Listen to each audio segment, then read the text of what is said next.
placer para nosotros pues reunirnos una vez más al llamado del Señor. Estamos aquí porque así Él lo ha querido.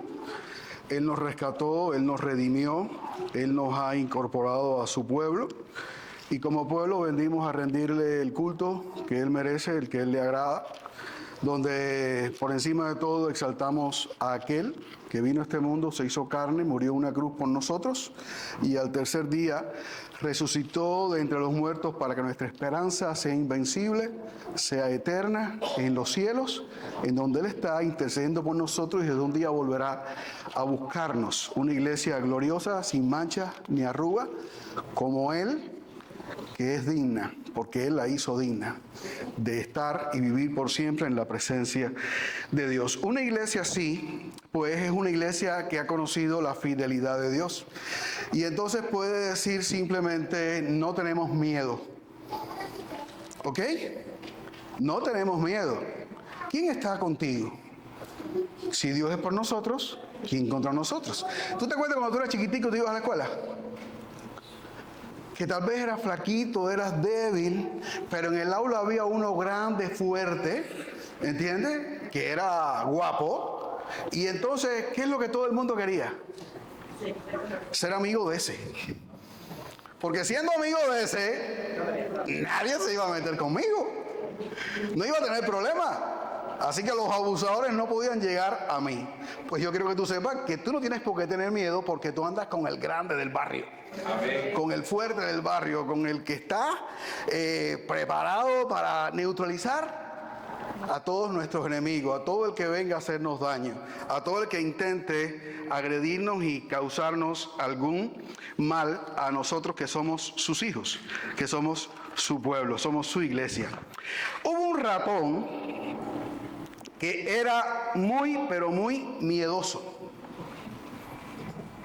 Usted le tiene miedo al ratón, pero el ratón quiero que sepa, le tiene más miedo de usted que lo que usted tiene miedo al ratón. ¿Ok? Este ratón le tenía miedo al gato. Entonces Dios le dijo que lo iba a convertir en gato. Pero al ser gato, ¿le tuvo miedo a quién? Le tuvo miedo al perro. Dios se compadeció de él y lo convirtió entonces en perro. Siendo perro, se encontró con un tigre muy grande. Corrió a meterse a su casa. Al ver esto, Dios tuvo compasión y lo convirtió en tigre.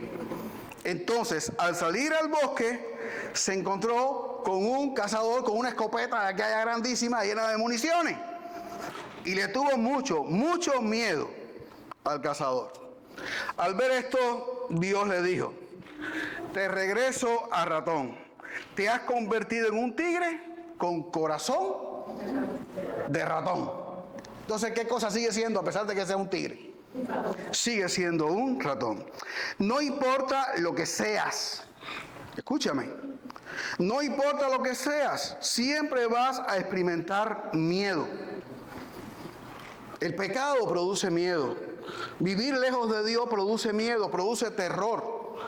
Nuestra maldad, a pesar de que nos aparente ser muy guapos y muy fuertes, en el fondo lo que hay es un ser frágil, débil, miedoso. Eso es lo que somos. El más guapo del barrio, ese es un cobarde. ¿Ok? Todos tenemos miedo, pero esto se puede cambiar. Esta situación puede ser transformada simplemente si tienes a Jesús. Cuando tenemos a Cristo, eso puede cambiar. Porque, amados hermanos, Jesús tiene un poder extraordinario. Puedes dejar de ser un cobarde, puedes dejar de ser miedoso, porque Jesús tiene un poder extraordinario. ¿Y por qué afirmamos que Jesús tiene un poder extraordinario? Les invito a leer Marcos capítulo 4, 35 al 41. Y ahí vamos a encontrar las razones que nos permiten afirmar que Jesús tiene un poder extraordinario. Marcos capítulo 4, 35 al 41.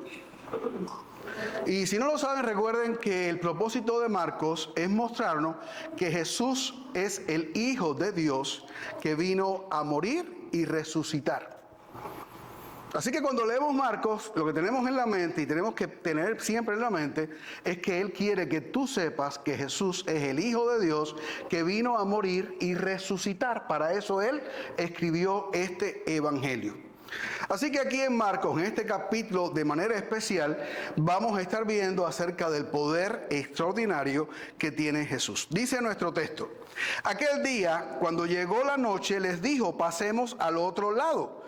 Y despidiendo a la multitud, le tomaron como estaba en la barca, y había también con él otras barcas. Pero se levantó una gran tempestad de viento y echaba las olas en la barca de tal manera que ya se anegaba. Y él estaba en la popa, durmiendo sobre un cabezal. Y le despertaron y le dijeron: Maestro, ¿no tienes cuidado que perecemos?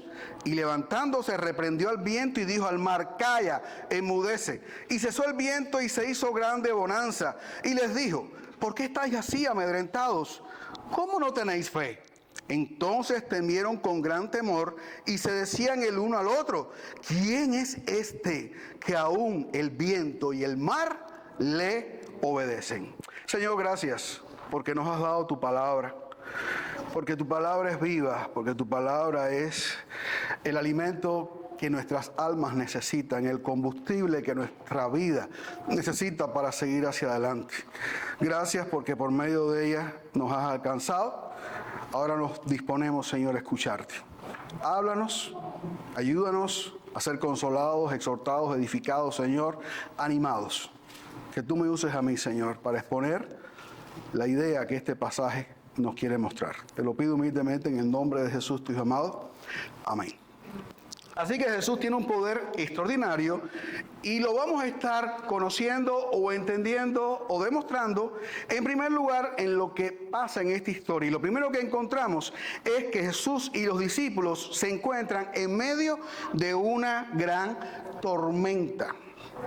Jesús y los discípulos se hallan en medio de una gran tormenta. Si miramos los versículos 35 al 38, dice que terminado el día, un día de trabajo, un día de enseñanza, un día donde Jesús estaba rodeado de mucha gente, llega la noche y hay que seguir haciendo la obra, hay que seguir extendiendo el reino, hay que seguir predicando la palabra, y Jesús quiere entonces pasar al otro lado de este mar. Y dice que despidiendo a la multitud, le tomaron a él como estaba. Él estaba en la barca, que lo había hecho como una plataforma, desde donde la gente en la orilla le escuchaba a él hablar todas aquellas parábola. Y dice que había también otras barcas, pero que se levantó un gran tempestad de viento y echaba las olas en la barca, de tal manera que ya se anegaba. Y mientras esto acontecía, ¿dónde estaba Jesús? Durmiendo en la popa, en la parte de atrás de aquella barca, sobre una almohada, como si nada aconteciese. Y entonces viene la pregunta: ¿no tienes cuidado que perecemos, maestro? En fin, nuestro texto nos está diciendo, la Biblia nos está diciendo, antes de llegar a este pasaje, que al que más se le da, más se le va a demandar. Los discípulos hasta aquí habían visto el poder de Jesús, habían visto su autoridad sobre los demonios, sobre la enfermedad, sobre la ley. Lo habían escuchado hablar sobre su reino y sobre la edificación de ese reino que él vino a construir. Y lo que los demás no podían entender, a ellos se les revelaba con toda claridad. Por eso es que hablaba con parábola a los demás, pero a ellos les revelaba cara a cara todas las cosas para que lo pudieran entender. Es decir, que ellos conocían y habían visto como testigos de primera mano todo el obrar de Jesús y toda la enseñanza de Jesús. Aún lo que no le decía a nadie, se lo decía directamente a ellos. Por lo tanto, si tú sabes tanto, si tú has visto tanto, tú puedes pasar un examen. Tú puedes avanzar ¿hacia dónde? Hacia el siguiente nivel. Porque para crecer tenemos que ser, ¿qué cosa? Probados. Tenemos que ser desafiados en nuestra fe, en nuestra esperanza, en nuestra confianza en nuestro Dios. Nuestro texto entonces nos dice que después de un largo día, como les conté ya anteriormente, allí enseñando parábolas, ahora hay que atravesar el mar de Galilea. ¿Y hay que hacerlo a qué hora? Bueno, en la noche Jesús no tenía nadie a quien enseñarle. Por lo tanto, era el momento de ir a otro lugar, atravesar el mar y llegarse a otra ciudad. Este mar, en realidad, no es un mar como el que nosotros podemos ver aquí, en la costa de Tampa, después allá de Clearwater y San Pete y demás. No, no es ese mar, es un lago, como cualquiera de los que hay aquí en el interior de la Florida, ¿no? Pero no sé si aquí hay alguno igual o tal vez este sea más pequeño. Tenía 53 kilómetros de circunferencia y estaba, como ningún otro mar, ubicado a 214 metros sobre el nivel del mar. El otro que está más bajo es el Mar Muerto. ¿Ok? Entonces, es decir que este mar estaba ¿dónde? En un hueco. Y allá en el fondo de ese hueco estaba este lago. Es conocido este lago por sus repentinas tormentas aún hoy en día, debido a que al estar rodeado de montañas, por algún pasadizo se cuelan los vientos que vienen del mar Mediterráneo y en alguna hora del día se forma como una manga de viento, se forma como un tornado, como un huracán en pequeña escala que alborota el mar completo y el que esté ahí le puede costar simplemente la vida. Si eso es de día, ¿cómo será entonces de noche? Cruzarlo en barco tomaba solo unas horas y como suele ocurrir en esa zona, de repente, según nuestro texto, se desató una gran tormenta causada por fuertes vientos. El texto dice que solamente era vientos, no había lluvia. Pero que la barca, ¿qué estaba sucediendo con ella? Se estaba anegando, pero porque las olas, el agua del propio lago, estaba causando prácticamente que se llenara de agua, y cuando un barco se llena de agua, usted sabe lo que viene después. Se va a hundir, va a naufragar. Por lo tanto, la situación fue tan grave que estaban a punto de hundirse, como dice aquí al final. Dice que se anegaba la barca en el final del 37.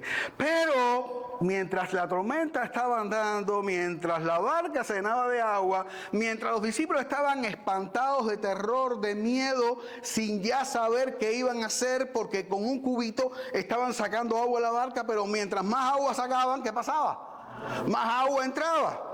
Y mientras más ellos intentaban aliviar la barca, quitándole peso y todas estas cosas, pues no servía para nada. El barco aquel se iba a hundir de un momento a otro. Y mientras ellos estaban muy afligidos, ¿qué hacía Jesús? Dice nuestro texto que Jesús estaba en la popa durmiendo sobre una almohada. ¿Y cómo se puede dormir en medio de una tormenta? Bueno, hay que estar muy seguro o muy cansado para poder dormir en medio de una tormenta. Lo que sí sabemos es que mientras Jesús dormía, los discípulos que estaban aterrados le despertaron. Pero, ¿para qué le despertaron? Mire bien el texto.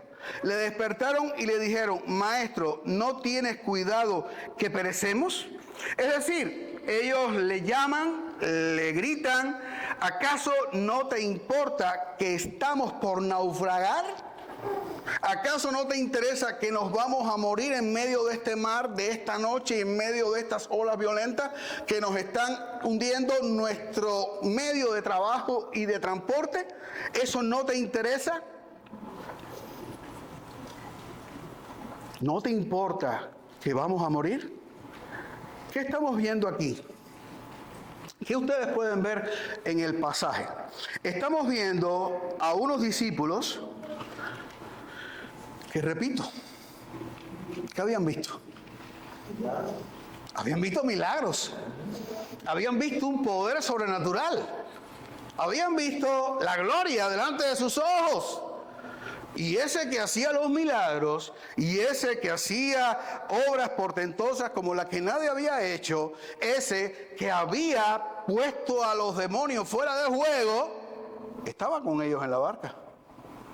Y mientras ellos temblaban, espantados y gritaban, ¿qué hacía? Simplemente dormía. Nosotros nos vamos a hallar en situaciones semejantes. Vamos a ver que nuestra barca se está hundiendo y que Dios aparentemente no está haciendo nada. ¿Quién te dijo que Dios no está haciendo nada? ¿Dónde tú estás en medio de la tormenta, en medio de la aflicción, en medio del problema? ¿Dónde tú estás? Tú no estás en este mundo. Tú estás en las manos de Dios. ¿Dónde vivimos nosotros? En las manos de Dios. No estamos en otro lado, y todo lo que Dios manda en nuestra vida, lo manda sabiendo que estamos fuertemente cogidos en el hoyo de su mano, en el hueco de su mano. Ahí estamos nosotros. Por lo tanto, estos discípulos se habían olvidado. El miedo los había llevado a olvidar las experiencias vividas y las enseñanzas impartidas. Vemos a unos discípulos que en vez de confiar o al menos orar, ¿sabe lo que es orar? Orar no es ponerte a gritar, a pegar gritos de espanto. Orar no es ponerte a juzgar, a cuestionar a Dios. Orar no es simplemente pedir eso que tú piensas que es la solución a tu problema. Orar es ponerte a cuentas con Dios. Orar es poner tu mente en la línea de la mente de Dios. Orar es simplemente decirle: Señor, confío en ti. Yo sé que tú estás al control, que tú estás guiando mi vida, que tú estás guiando esta barca y que aún esta tormenta tú la has enviado. Pero yo sé que tú eres Dios y que yo estoy en tus manos, y que si estoy en tus manos, nada malo me puede pasar. Porque tú no me has prometido hacerme mal. Tú no me has traído aquí para matarme, tú me has traído para ver tu gloria. Por lo tanto, yo espero, yo confío. Yo estoy seguro en ti. Orar es alinear nuestra mente a la mente de Dios, es poner nuestra vida en la voluntad de Dios y estar tranquilos. Por lo tanto, ellos no clamaron al que envió las plagas. Ellos le gritaron, lo juzgaron, lo acusaron de estar durmiendo mientras ellos estaban pereciendo. Por lo tanto, estaban reprendiendo al Señor que los había conducido hasta aquel lugar. Maestro, ¿no tienes cuidado que perecemos? No hay humildad, no hay dominio propio, es un desespero. Y en nuestro desespero cometemos los más grandes errores. Amados hermanos, los únicos que cuestionan a su Dios no fueron aquellos discípulos. Nosotros también, cuando nos ataca el miedo, cuando nos ataca la ansiedad y las tormentas de la vida, somos dados a decir cosas o pensar y aún a hacer lo que no debemos, lo que no tenemos que hacer. Si el Señor está con nosotros, no deberíamos experimentar miedo, y mucho menos dejar que el miedo nos controle y nos lleve a hacer cosas indebidas. Recordemos una vez más que todo lo que viene a nuestra vida está bajo el control de Dios y sucede por voluntad de Dios. Él en su soberanía lo permite, y en su providencia, ¿qué hace Dios siempre? Darnos la salida. Él siempre va a tener la solución. Lo segundo que vemos en nuestro pasaje es a Jesús que ¿qué hace? Bueno, dice el texto: y levantándose reprendió al viento y dijo al mar: calla, enmudece. Y cesó el viento y se hizo grande bonanza. Lo que vemos en el pasaje es que Jesús reprende la tormenta y trae una gran calma. ¿Qué vimos en primer lugar? Una gran tormenta que había puesto a los discípulos al borde de la muerte, llenos de espanto y de miedo. Y vemos ahora en segundo lugar que aquel que estaba con ellos en la barca, ¿qué es lo que trae? Una gran calma. Les hago una pregunta: ¿qué hubiera sucedido si los discípulos no despiertan a Jesús?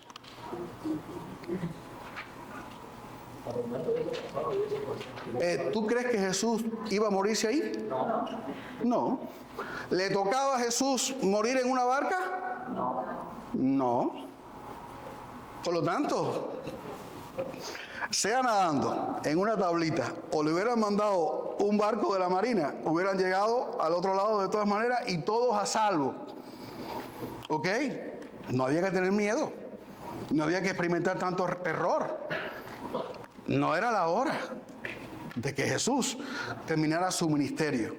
Y por lo demás, con un Dios tan grande en una barca tan pequeña, a pesar de lo grande que fuera la tormenta, no había lugar para la duda, ni para el quebranto, ni para el miedo, ni para ninguna de estas cosas.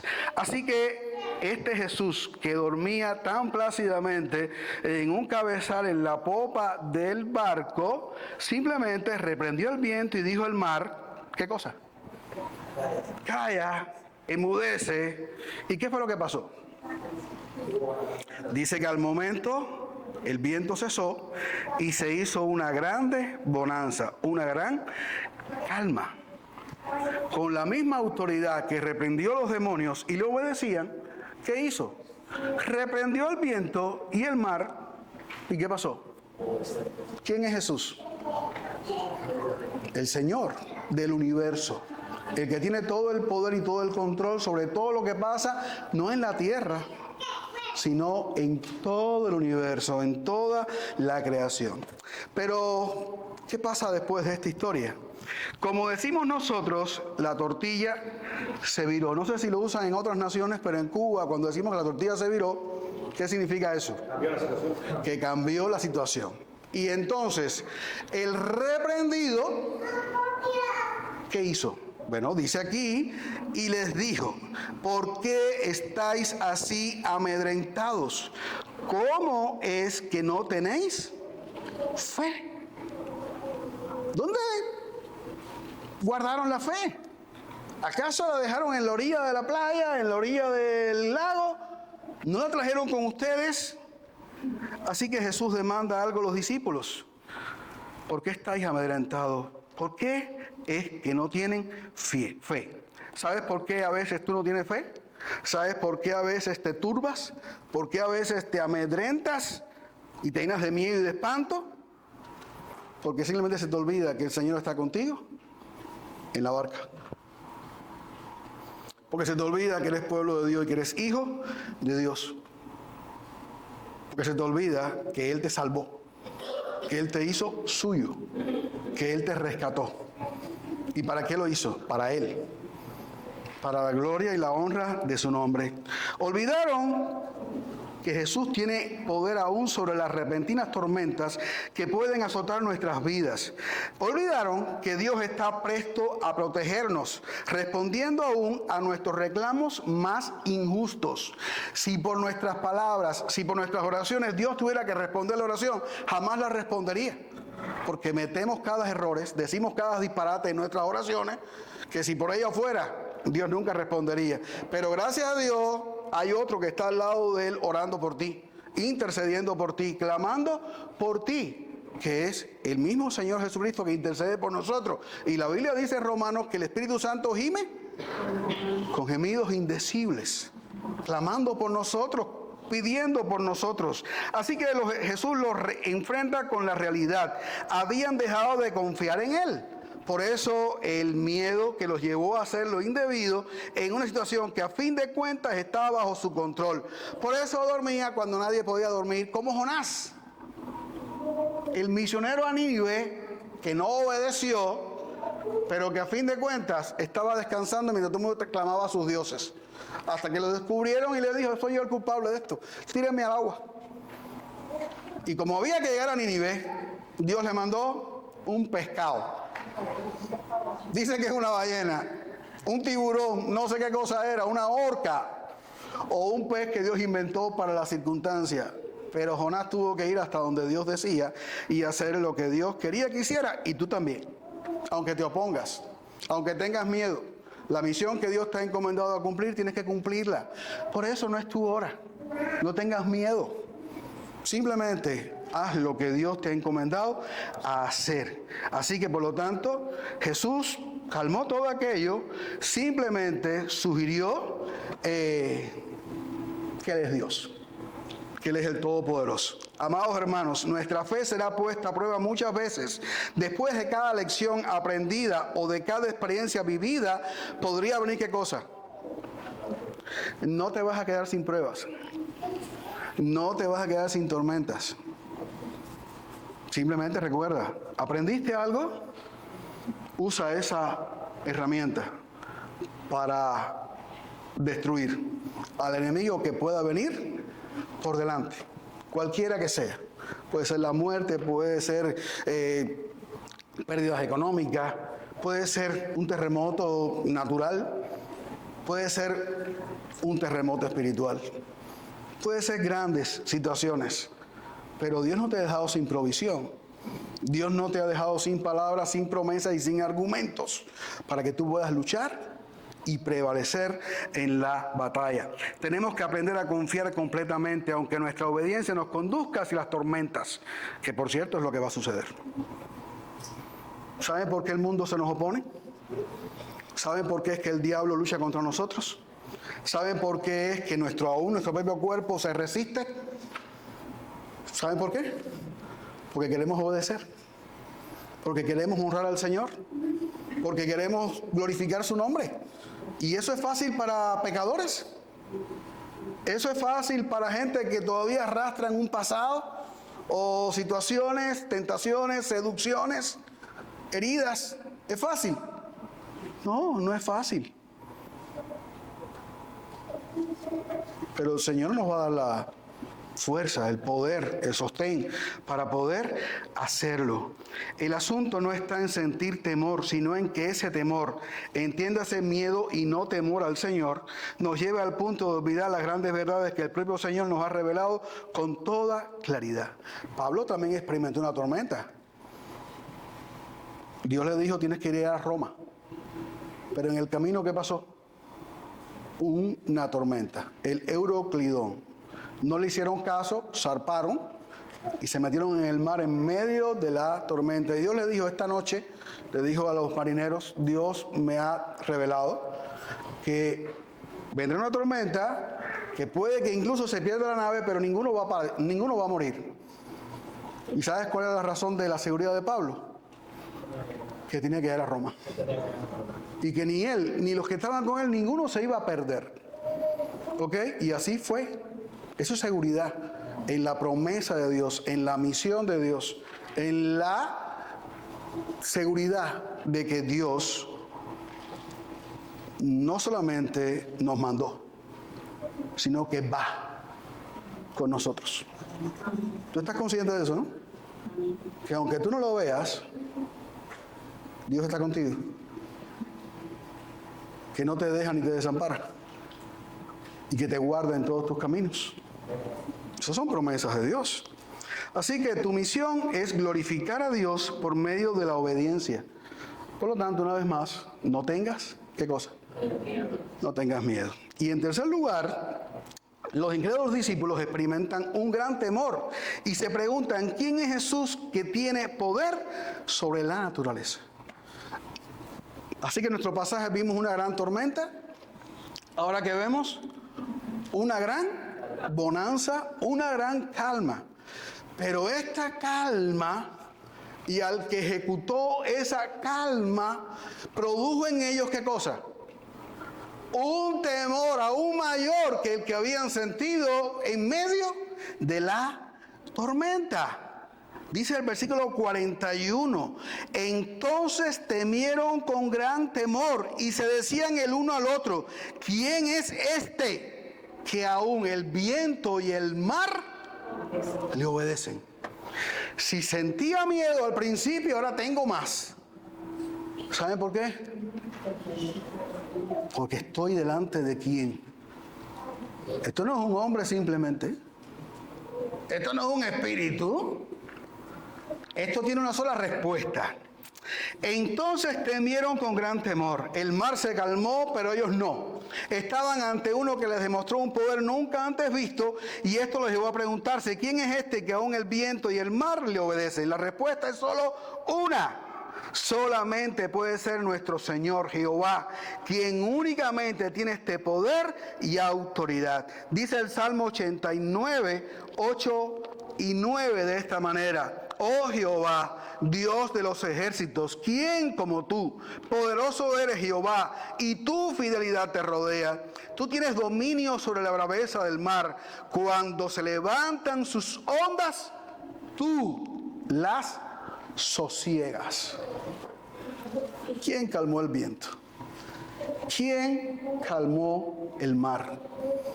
¿Quién hizo que hubiese grande bonanza? ¿Delante de quién estaban ellos? En el lapso de unos momentos, los discípulos vieron la completa humanidad de Jesús, cansado, dormido, frágil como ellos, en medio de una tormenta, en medio del lago. Pero también vieron en el mismo lugar y a la misma hora la plenitud de su deidad. Ellos vieron a Jesús por quien realmente Él es, verdaderamente hombre y verdaderamente Dios.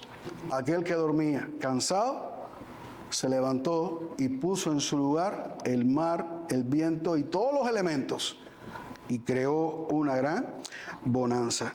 Los discípulos comprendieron asombrosa verdad y de ahí el gran temor que experimentaron. Estaban demasiado horrorizados para expresarla. Y por eso Marcos nos dice que ellos preguntaron, ¿quién es este? Y la respuesta quedó en suspenso, pero es evidente. Jehová, el Señor del cielo y de la tierra, quien con solamente una palabra crea las tormentas y también crea ¿qué cosa? Las calmas más grandes. Amados hermanos, las tormentas vienen a nuestras vidas para que tengamos cada vez una mayor comprensión de Dios. ¿Dónde lo vas a conocer mejor? En la prueba, en la dificultad, en la lucha. ¿Se acuerdan de Jesse? Rodeado de enemigos, pero no veía. Cuando Eliseo le abrió los ojos, vio que más son los que están con nosotros que los que están con ellos. En las tormentas Dios abre nuestros ojos para entender la verdad y para comprender que el que está con nosotros es más grande que todo. Concluyo. Mateo 10:28 dice así. Mateo 10:28.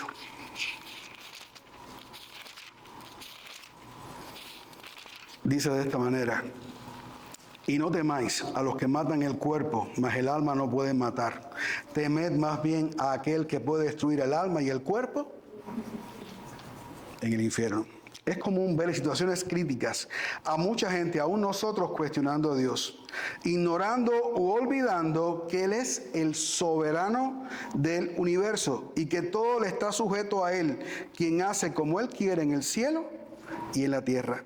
Tal poder y autoridad nos debe llevar a experimentar ¿qué cosa? Un profundo temor. ¿Cuál es el principio de la sabiduría? El temor de Jehová, que no es miedo, es respeto, es reverente respeto, que nos lleva ¿a dónde? A la obediencia a Dios. Amados hermanos, Dios tiene todo el poder y tiene todo el control. Él pudo calmar con su palabra el viento y el mar. Si Él lo pudo hacer, ¿cuántas cosas buenas y malas a nuestros ojos? Recuerden que aquí todo tiene que ver con ¿qué cosa? Con nuestros ojos. Lo que estamos viendo, que no lo vemos todo, Dios no podrá ocasionar. Así que ante Dios lo mejor que podemos hacer es temer, y ese temor nos debe llevar a obedecerle y servirle con toda humildad. Pues el mismo que hizo este milagro, los discípulos no pudieron verlo todo de un instante, pero tú y yo sí podemos ver que calmó esta gran tormenta, pero que el que calmó esa gran tormenta, después calmó una tormenta peor. No sé si tú entiendes. No sé si tú entiendes que nuestro Dios está airado a causa de nuestro pecado. Y que la ira de Dios se revela desde el cielo contra toda injusticia, pecado, iniquidad de los hombres.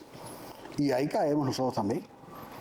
Dios está muy bravo, muy airado contra este mundo. Y sin embargo, ¿qué hizo Jesús? Él calmó la ira de Dios. que era sobre nosotros, contra nosotros por causa de nuestro pecado, ofreciéndose en nuestro lugar delante de Dios y llevando en la cruz nuestra culpa y recibiendo en sí mismo la ira de Dios. Todo lo que sufrió Jesús en la cruz no era por causa de Él, era por causa de nosotros. Se enfrentó a la más terrible de las tormentas, a tal punto que dijo: Dios mío, ¿por qué me has desamparado? Cargar todo el peso del pecado, cargar toda la vergüenza, cargar toda la maldad, toda la iniquidad, todas nuestras barbaridades, todos nuestros terribles pensamientos y corruptas acciones. Todo eso lo cargó Jesús para calmar la ira de Dios. Él es la propiciación por nuestros pecados. Él es el que trae paz a nuestras vidas a causa de su muerte en la cruz. El castigo que era para nosotros, Él lo llevó sobre sí mismo. De esta manera hizo la paz entre nosotros los que creemos y Dios. Dice Colosenses capítulo 2, 13 al 15. Colosenses 2, 13 al 15, de esta manera.